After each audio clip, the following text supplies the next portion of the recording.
दूसरी से स्टार्ट करते हैं सल्लल्लाहु अलैहि मोहम्मद। Ratio ratio analysis. सबसे पहले तो हमें ये समझना चाहिए रेशोज हैं क्यों। देखें, एक बंदा अकाउंटिंग बैकग्राउंड से होता है, उसको फाइनेंशियल स्टेटमेंट इंटरप्रेट करने में अक्सर प्रॉब्लम्स आ रही होती हैं, या जो हल्का फुल्का इसका नॉलेज रखता है उसको भी इतना चीजों का क्लियर होना मुश्किल साबित होता है। वो होगा क्या यार, एक अगर नॉर्मल बंदा जिसको फाइनेंशियल स्टेटमेंट का कोई नॉलेज नहीं, उसने आगे देखना है फाइनेंशियल स्टेटमेंट को, तो वो क्या करेगा, कैसे देखेगा? उसके लिए टूल्स होते हैं डिफरेंट। जैसे रेशियो एक टूल है। हर बंदा आता है, मिसाल के तौर पे बैंक्स हैं, सप्लायर्स हैं, इन्वेस्टर्स हैं, ये आते हैं अपने मतलब की रेशियो देखते हैं, उनको अपना आंसर मिलता है। अब रेशियो देखने का मतलब उस कंपनी के बारे में उन्हें पता चल गया। मिसाल के तौर पे मैं बैंक को मैंने लोन देना है, मैं जाकर देखूंगा इसके डिफरेंट रेशियो देखूंगा, मैं ये देखूं असेस करूंगा कि भाई इसने पहले भी लोन्स लिए हैं, अगर ये मजीद लोन लेता तो क्या ये पे कर सकेगा क्या नहीं। तो रेशियो एक आसान तरीका है उसको बताने का। इसी तरीके से सप्लायर भी कैश की आउटफ्लोज इनफ्लोज देखेगा कि भाई मैं इसको मजीद अगर माल देता हूँ तो क्या मेरे पैसे मुझे मिलेंगे। इन्वेस्टर देखता है कंपनी कितनी ग्रो हो रही है, इसी तरीके से अगर कंपनी कितनी ग्रो हो रही है ताकि वो उसमें इन्वेस्टमेंट कर सके। एम्प्लॉयज देख रहे होते हैं कि यार अगर कंपनी का स्ट्रक्चर क्या कहते हैं, उसकी परफॉर्मेंस अच्छी चल रही है तो उनको बोनसेस वगैरह इंक्रीमेंट्स वगैरह मिल रहे होंगे। डिफरेंट तरह के यूजर्स फाइनेंशियल स्टेटमेंट के ऊपर यूज की गई रेशियोज को डिफरेंट तरीकों से देखते हैं और अपने अपने ऑब्जेक्टिव्स अचीव करते हैं। तो ये एक आसान टूल है जिससे हम फाइनेंशियल स्टेटमेंट्स को अंडरस्टैंड कर सकते हैं और अपनी डिसीजन मेकिंग बेटर कर सकते हैं। जी भाई।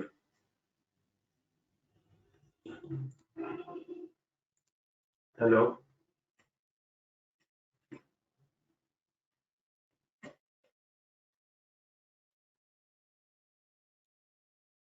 आगे चलते हैं। मेरे पास 4 तरह के रेशियोज। एक तो मैं आपको तरीका बताता हूँ कि आपने इसको आसानी से याद कैसे करना है। मैं यहाँ पे 4 खाने बना लेता हूँ जिसमें चारों रेशियोज लिख लेंगे। ओके। प्रॉफिटेबिलिटीज।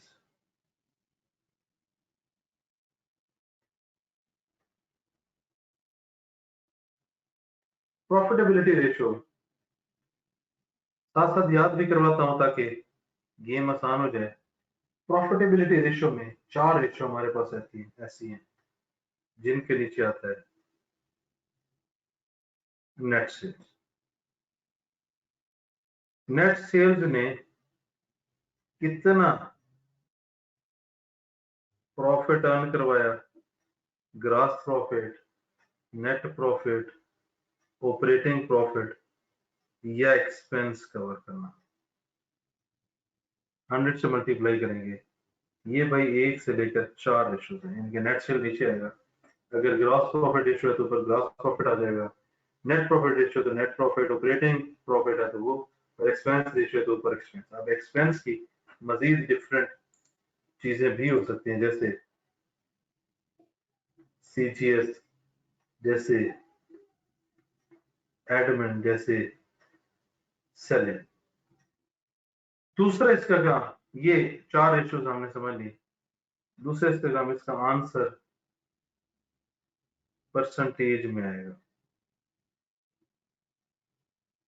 और हमें पता है जो प्रॉफिट्स हैं इन रेशियोज के आंसर हायर होने चाहिए, और जो एक्सपेंसेस हैं इसके आंसर लोअर होने चाहिए। आपको किसी भी रेशियो को अंडरस्टैंड करना है, अप्लाई करना है, उसके लॉजिक पे जाना है, आपको एक उसका फॉर्मूला आना चाहिए, उसका आंसर किस चीज में है, क्या वो हायर बेहतर होगा या लोअर बेहतर होगा। अब ये चीज कैसे पता लगेगी? देखें, मैंने जब एनालिसिस करना है तो मैं वहां पे आपको मजीद एक्सप्लेन करूंगा कि किस, ये जो मैं कह रहा हूँ कि प्रॉफिट्स हायर होंगे तो बेटर होंगे, एक्सपेंसेस लोअर होंगे तो बेटर होंगे, क्या लॉजिक है, क्या साइंस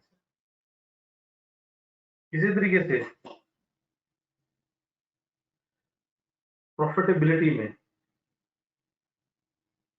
मेरे पास profit before interest and tax, इसके नीचे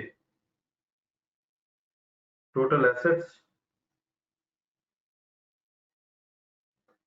या एवरेज कैपिटल इनटू 100, और यही ऊपर वाला परसेंटेज में आंसर है, प्रॉफिट हायर होना चाहिए, यानी कि हायर इज बेटर।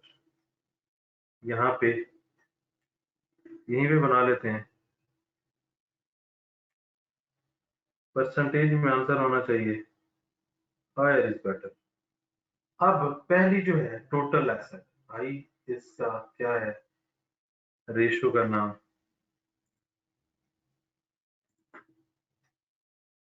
एसेट वाली क्या है, return on asset, return on investment, और कैपिटल वाली क्या है, रिटर्न ऑन कैपिटल। इसका मतलब अगर आप ये यूज करते हैं profit before interest and tax, उसके नीचे ये दो चीजें। अब अगर मैं पहले ये सारी रेशियोज एक दफा कंप्लीट कर देता हूँ, फिर मैं आपको इनके लॉजिक भी बता देता हूँ। Profit after tax minus preference dividend, average equity या एवरेज ऑर्डिनरी शेयर, इसका ये दोनों सेम है, परसेंटेज में आंसर होगा हायर इज बेटर। अब जो एवरेज इक्विटी है, जैसे यहाँ पे return on asset, return on capital, return on equity, average ordinary shares, return on ordinary share, इसका मतलब ये सारे यहाँ पे gross profit ratio, net profit, और नीचे रिटर्न्स हैं। हमने तीन रेशो में, 4 और 2 6 और 2 8, 8 रेशो समझनी। फिर एक रेशो आती है जी asset sales to capital, sales to capital, इसका रेशो का नाम भी यही है। इसका आंसर आएगा टाइम्स में, और ये मैक्सिमम बेटर है। अब इसके थोड़ा सा कमेंट्स के ऊपर आते हैं।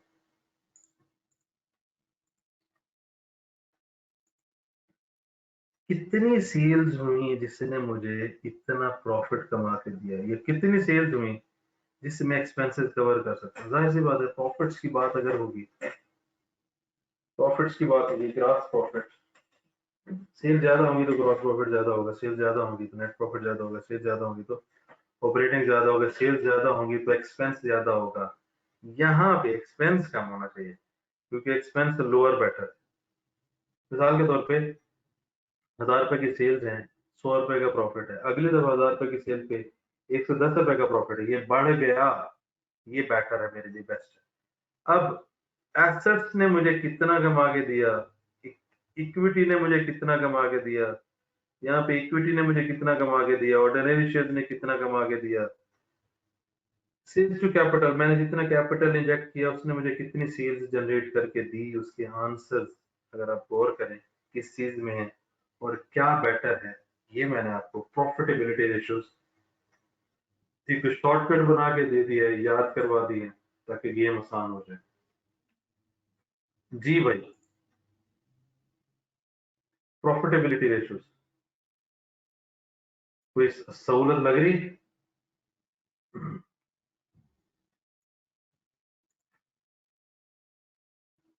फिर मैं आता हूँ टर्नओवर या एफिशिएंसी रेशियोज। ये मजीद आसान रेशियोज हैं। मिसाल के तौर पे मुझे पता है कि ट्रेड डेटर्स किसकी वजह से आते हैं, क्रेडिट सेल्स की वजह से, ट्रेड सप्लायर क्रेडिट परचेजेस की वजह से। और जब हम इन्वेंट्री की बात करते हैं, ये किस में कन्वर्ट होती है? Cost of goods sold. अब हम एक रेशो इसमें से समझते हैं, let's say trade debtors, credit sales. इसका मतलब ये वाला एरिया आपने नीचे रखना है। ट्रेड डेटर्स नीचे रखेंगे तो ऊपर क्रेडिट सेल्स आएंगी। ट्रेड सप्लायर्स नीचे रखोगे तो ऊपर क्रेडिट परचेजेस आएंगी। और इन्वेंट्री अगर नीचे रखोगे तो कॉस्ट ऑफ गुड्स सोल्ड है। इन सब का जवाब किसमें आएगा? टाइम्स में। टाइम्स में इन सब का जवाब आएगा जी। उसके बाद देखते हैं ये जो दोनों एसेट हैं ये हायर बेटर है, और जो हमारे सामने परचेजेज वाला है, क्रेडिटर वाला, ये लोअर बेटर है। अब मजे की बात, इसी को उल्टा करते हैं। ये जो मैं इस पे लॉजिक लगा रहा हूँ ये सब पे लगनी है। टाइम, टाइम क्या है जी? टाइम एनुअल भी हो सकता है, एक, सेमी एनुअल, दो, क्वार्टरली, चार, मंथली, 12, डेली 365। मैं टाइम से मल्टीप्लाई कर देता हूँ 365। अब इसका आंसर टाइम में आएगा, टाइम में आएगा।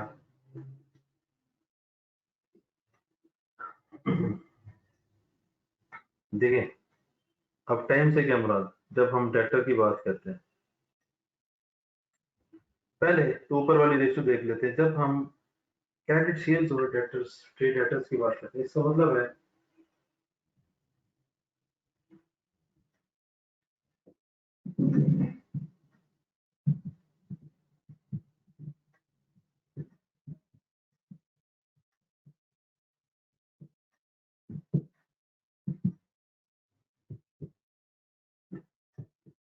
इस रेशियो को पकड़ रहे हैं कि भाईजान कितनी सेल्स मैंने ज्यादा की हैं जिसकी वजह से मेरे ट्रेड डेटर्स कम है। इसी तरीके से कितनी इन्वेंट्री आउट हुई है जिसकी वजह से cost of sale, cost of goods sold बना है। इसी तरीके से कितनी परचेजेस हुई हैं जिसकी वजह से पेबल बना है। अब जब हम इसको टाइम पे रिवर्स करते हैं, कितना मुझे टाइम लगता है उससे कैश रिकवर करने में। इन्वेंट्री, कितना मुझे टाइम लगता है उसे सेल करने में। परचेजेस, कितना मुझे टाइम लगता है उसे पे करने में। मजे की बात, जाहिर सी बात है, जब हम डेटर की बात करते हैं कम होना चाहिए, कम होना चाहिए, ज्यादा होना चाहिए। अगर आप इसको इससे कंपेयर करें तो रिवर्स है, उलट हो गया। जब जब हम टाइम की बात करेंगे, मिसाल के तौर पे वो कहता है कि भाई ज्यादा से ज्यादा सेल्स करो जिससे ज्यादा ज्यादा ट्रेड डेटर्स बने, ज्यादा से ज्यादा इन्वेंट्री बेचो जिससे कॉस्ट ऑफ गुड्स सोल्ड में वो कन्वर्ट हो, और ज्यादा से ज्यादा परचेजेस करें ताकि हम स्टॉक में आके उसको ज्यादा से ज्यादा सेल में कन्वर्ट कर सकें। जब ये हो जाता है फिर ट्रेड डेटर बन गया। अब आपका फोकस होता है कि भाई जल्द से जल्द उससे पैसे लेने हैं, इन्वेंट्री जल्द से बेचना है। जो क्रेडिटर्स होते हैं कम से ज्यादा टाइम लगाएं जिसमें हम उसको पैसे बाद में। यहाँ पे एक और रेशियो आती है जिसके मल्टीपल नाम है, business cycle, cash cycle, operating cycle, working capital cycle, cash conversion cycle. Basically cash कितने देर आपके हाथ में रहा, इसका मतलब होता है जो ट्रेड डेटर डेज वाला है, ये डेज वाले, जो मैंने अभी डेज वाले फॉर्मूले बनाए, debtor plus inventory minus creditor, ये लोअर से लोअर होना चाहिए, ये लोअर से लोअर होना चाहिए। मिसाल के तौर पर मुझे डेटर्स से पैसे लेने में 12 दिन लगते हैं, इन्वेंट्री को बेचने में 7 दिन लगते हैं और पेबल को देने में, पैसे देने में 10 दिन लगते हैं, तो ये कितने हो गए? 19 में से 10 9। अगर मैं ट्रेड डेटर से 10 दिन में पैसे लेता हूँ तो चेक करें, ये हो जाएगा 7, तो लोअर बेटर। इसका बेनिफिट क्या होता है लोअर से कि कैश आपके पास ज्यादा से ज्यादा हाथ में रहे ताकि आप अपने बिजनेस को मजीद एक्सपेंड कर सकें। देन हम आते हैं लिक्विडिटी रेशियोज के ऊपर। इसके बाद भी अगर आपको रेशियोज नहीं याद होती आसानी से तो फिर मैं आपका कुछ नहीं कर सकता। Working capital, what is working capital? Current asset minus liability. Working capital ratio आप इसको डिवाइड कर दें। फिर आता है जी asset test, quick test, asset quick test, liquid test ratio. इसमें क्या आता है जी? इसमें वो कहते हैं जी करंट एसेट और करंट लायबिलिटी इसमें से इन्वेंट्री माइनस करते हैं। 3 रेशियोज हमारे पास वर्किंग कैपिटल में। वर्किंग कैपिटल देखें, मेरे पास कितने करंट एसेट हैं? मिसाल के तौर पे 100 रुपए की लायबिलिटीज हैं, उसको देने के लिए मेरे पास 150 के करंट एसेट है, इसका मतलब मेरे पास 50 रुपए। इसका आंसर आएगा रुपए।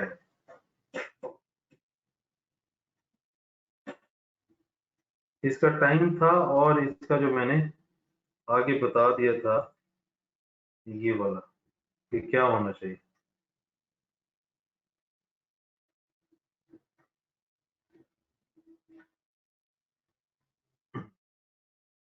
एक मिनट,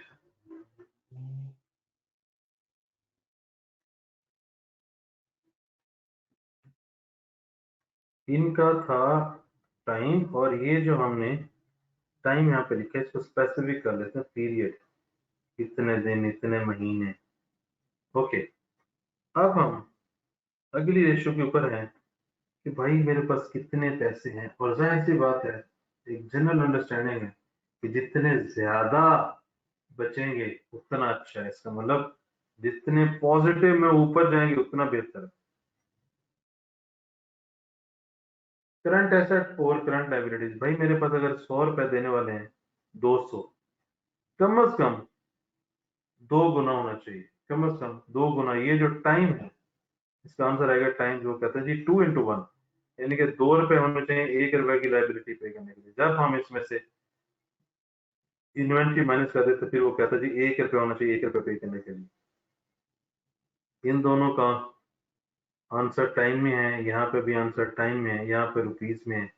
और मैंने ऊपर वाले ये बताया कि रुपीज है, जितने ज्यादा वो अच्छा है। और ये 2 into 1 ये या इससे ऊपर होनी चाहिए, ये 1 into 1 ये इससे ऊपर होनी चाहिए। अब इन रेशो की अंडरस्टैंडिंग भी लेते हैं कि ये है क्या।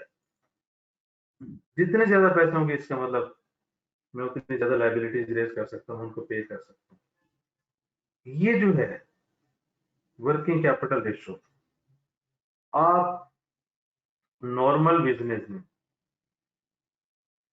नॉर्मल बिजनेस में जो पेमेंट करते हैं ये उसके बारे में।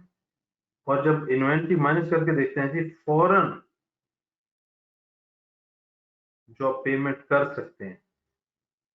अब ये जो फॉरेन पेमेंट्स हैं ये नॉर्मल बिजनेस पे, मतलब क्या है कि भाई आपके पास इतनी एबिलिटी होनी चाहिए कि आप अपने लाइबिलिटीज के नॉर्मल कोर्स ऑफ बिजनेस में या नॉर्मली पेमेंट्स कर सकते हैं। दूसरा ये फॉरन आप पेमेंट कर सकते हैं नहीं अगर आपको कोई लाइबिलिटीज पे ऑफ करनी पड़े तो। ये हमारे सामने लिक्विडिटी रेशियो है। फिर हम आते हैं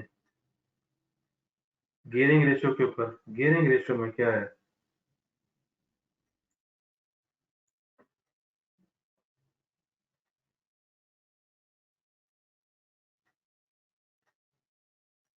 गियरिंग रेशियो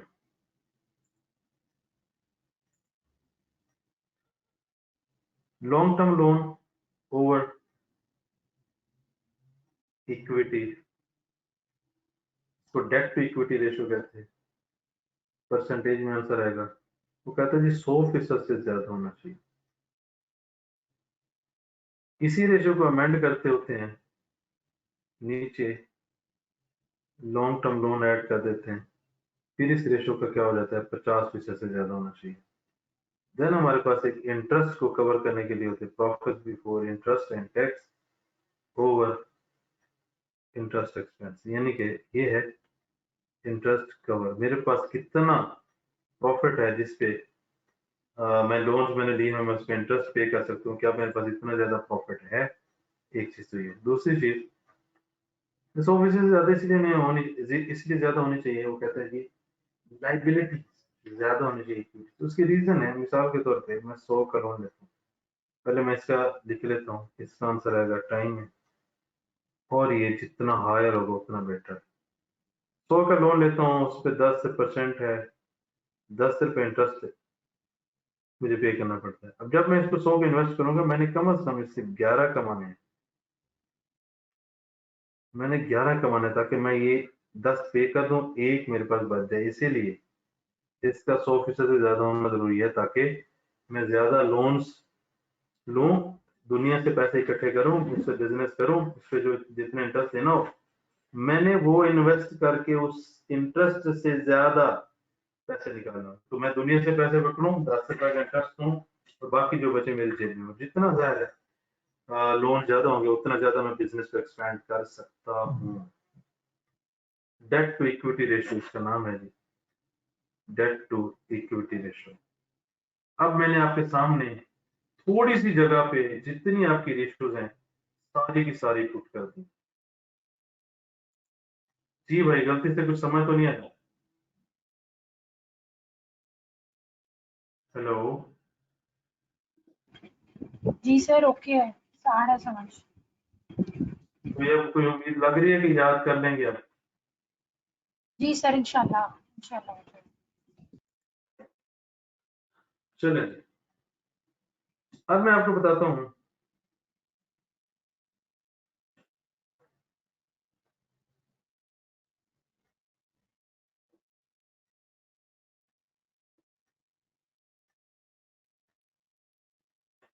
क्वेश्चन जो आपके आएंगे वो किस तरीके से आएंगे। अभी जो हमने पढ़ा, इसका मतलब है हम उसमें से एक रेशो का फार्मूला याद करते हैं, उसका आंसर किस चीज में आएगा वो याद करते हैं, और लॉजिक हमने समझ लिया, अब हम याद भी कर सकते हैं, और किस तरीके से बेहतर होगा कंपनी के लिए। आपकी जो पहली रिक्वायरमेंट होगी, सिंपल कैलकुलेट रेशियोज, जैसे ग्रास प्रॉफिट रेशियो कैलकुलेट करें, एनपी रेशियो कैलकुलेट करें, एक रिक्वायरमेंट आपकी ये होगी। दूसरी आपकी रिक्वायरमेंट होगी इंटरप्रिटेशन, एनालिसिस करना, कमेंट करना। ये एक ट्रिकी है, ऊपर तो आपने फार्मूला याद किया और चले गए। अब इंटरप्रिटेशन में आपने ख्याल रखना है किस चीज का। मेरी एक कंपनी है, मैंने इंटरप्रेट क्या करना है। देखें, या तो मुझे सवाल में रेशो का आंसर दिया होगा, ओके, या उस रेशो को, लेट से मैं ग्रास प्रॉपर्टी पकड़ लेता हूँ, या तो इस रेशो का आंसर गिवन हो गया, इसको कैलकुलेट करना पड़ेगा, तो ये रिक्वायरमेंट कैलकुलेट करना हमारे लिए इजी है। इंटरप्रेट क्या करना है कि भाई इस दफा 17% जीपी का आंसर है। मैंने जो इंटरप्रेट करना है वो क्या करना है वो जरा समझे। मैंने अपनी कंपनी ए को अपने ही पहली चीज प्रीवियस ईयर से कंपेयर करके इंटरप्रेट करना है, किसी दूसरी कंपनी से कंपेयर करना है, या इंडस्ट्री से कंपेयर करना है। जब मैं कह रहा था ना better, gross profit GP ratio higher is better, इसका मतलब है अगर पिछले साल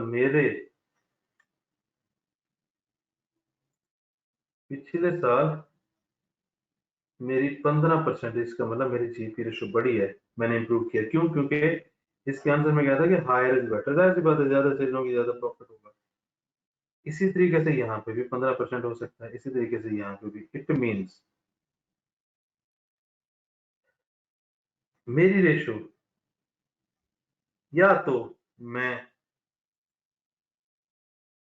अपने इस साल की भी रेशियो कैलकुलेट करूंगा इधर भी, या इधर भी रेशियो कैलकुलेट करूंगा दूसरी कंपनी की भी। रेशियो कैलकुलेट करना एक सिंपल रिक्वायरमेंट है।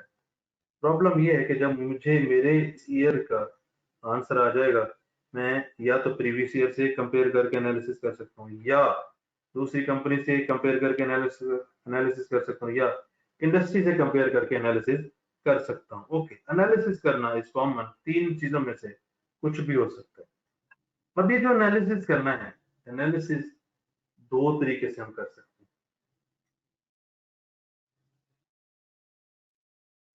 हैं। एनालिसिस कमेंट करना है कि भाई आप इस दफा अगर सेल ज्यादा है पिछली दफा से तो क्यों है। इसमें दो तरीके हो सकते हैं। एक है assumption base.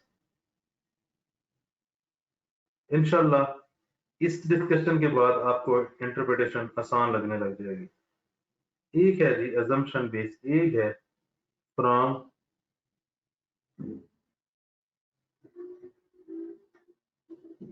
Given reason. Okay, पहले हम देखते हैं। पहला है अजम्पशन बेस। इस साल 17% है, पिछले साल 15 थी, इंडस्ट्री की 15 थी, या दूसरी कंपनी की 15 थी। भाई इसका जो सिंपल तरीका है वो आपने क्या करना है, वो आपने इस रेशो के अंदर एलिमेंट क्या है। ग्रास प्रॉफिट ऐसे बनता है, opening stock plus purchases minus closing stock.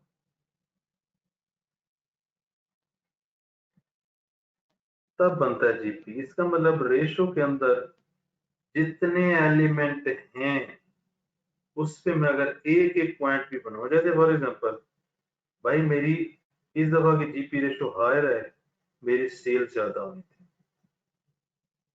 Sales ज्यादा हुई, सेल्स क्यों ज्यादा हुई? मैंने डिस्काउंट वोचर चला दिया था, मैंने टर्म्स इजी कर दी थी, मैंने प्रमोशन कर दी थी। अब मैंने ये देखो सेल्स को पकड़ के मैंने 3 पॉइंट बना दी। अब कॉस्ट ऑफ सेल, भाई इस दफा मैंने परचेजेस इकट्ठी की हैं तो मुझे बल्क में सस्ता पड़ा है, जिसकी वजह से मेरी कॉस्ट ऑफ सेल कम हो गई। तो मैंने बैठे बिठाए 5 पॉइंट दे दिए।